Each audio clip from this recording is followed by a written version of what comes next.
South India shopping mall లో blockbuster Ashadham #1 kilo sale.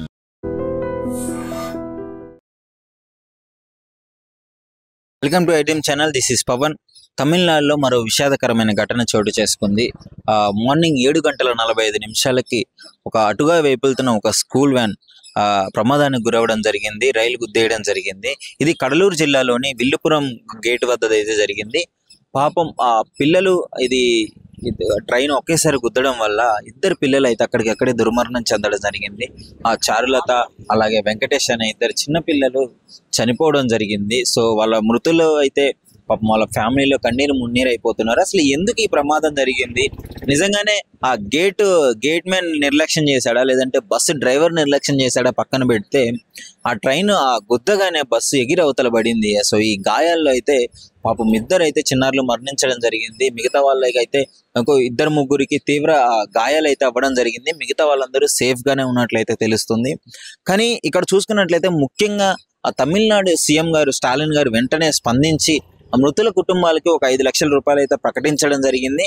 అదే విధంగా తీవ్రంగా గాయపడ్డ వారికి అయితే ఒక 1,00,000 రూపాయలు అయితే ఇవ్వడం జరిగింది. అలాగే చిన్న క్షతగాతులుగా బయటపడ్డ వారికి అయితే ఒక 50,000 వరకు వాళ్ళకి నష్టపరిహారం ఇవ్వడం జరిగింది. వాళ్ళ కుటుంబాల్లో కొంచెం ఇది వాళ్ళ ప్రాణాలను అయితే తీసుకురాలేదులే కానీ వాళ్ళ ఆర్థిక పరిస్థితిని ఇంకొంచెం మెరుగుపరిచే విధంగా ఉంటుంది. వాళ్ళకి కొంచెం హాస్పిటల్ ఖర్చులకైనా ఉపయోగపడే విధంగా ఉంటుంది. సో ముఖ్యంగా తమిళనాడు సీఎం గారు అయితే వెంటనే స్పందించి ఈ నిర్ణయం తీసుకోవడం బాగుంది. అదేవిధంగా ఇంకోటి, అసలు ఈ నిర్లక్ష్యానికి గల కారణం ఏంటి అంటే, ఒకటి చిన్న పిల్లలు ఉన్న బస్ డ్రైవర్లు అయితే ముఖ్యంగా చూసుకోవాలి. ఇది ఎక్కడో తమిళనాడులో జరిగింది. కానీ ఎందుకు ఇప్పుడు మాట్లాడుతున్నాను అంటే, స్కూల్ పిల్లల విషయంలో మనం చాలా జాగ్రత్తగా ఉండాలి. చాలాసార్లు చూస్తూనే ఉంటాం. మన స్టేట్స్లో కూడా చిన్నపిల్లలు వ్యాన్ కింద పడి చనిపోవడం ఎన్నో సంఘటనలను చూసాము. ఇది విధంగా మొన్న రీసెంట్గా చూసాము. స్కూల్ పాప దిగి అలా వెళ్తుండగానే డ్రైవర్ చూసుకోకుండా పాపం ఆ పాపం మీద నుంచి ఎక్కించే వీడియో అయితే బాగా వైరల్ అయిపోయింది. అంటే ప్రాణాన్ని ఒకసారి పోతే తీసుకురాలేము. ఒక 5 నిమిషాలు మనం లేట్ అయినా ప్రాబ్లం లేదండి. పిల్లల ప్రాణాలు చాలా ఇంపార్టెంట్. ముఖ్యంగా అందరు డ్రైవర్ల కంటే ఆ స్కూల్ బస్ ఎవరైతే డ్రైవ్ చేస్తారో పిల్లలు, వాళ్ళు ఇంకా అప్రమత్తంగా ఉండాలి. సో ఇక్కడ గేట్ మ్యాన్ కూడా తప్పు ఉంది. గేట్ మ్యాన్ విధుల నిర్వహణలో లేడు, ఆయన సస్పెండ్ చేశాడని అయితే తెలుస్తుంది. కానీ ఆ గేట్ల వద్ద అయితే స్కూల్ గేట్ దాటించేటప్పుడు ఆ సిగ్నల్ పడ్డప్పుడు కూడా క్లియర్గా చూసుకొని పోవాలి. ఆ గేట్ మ్యాన్ కూడా విధులు కరెక్ట్గా నిర్వహించుకోవాలి. సో ఇది అయితే ఇన్సిడెంట్ జరిగింది.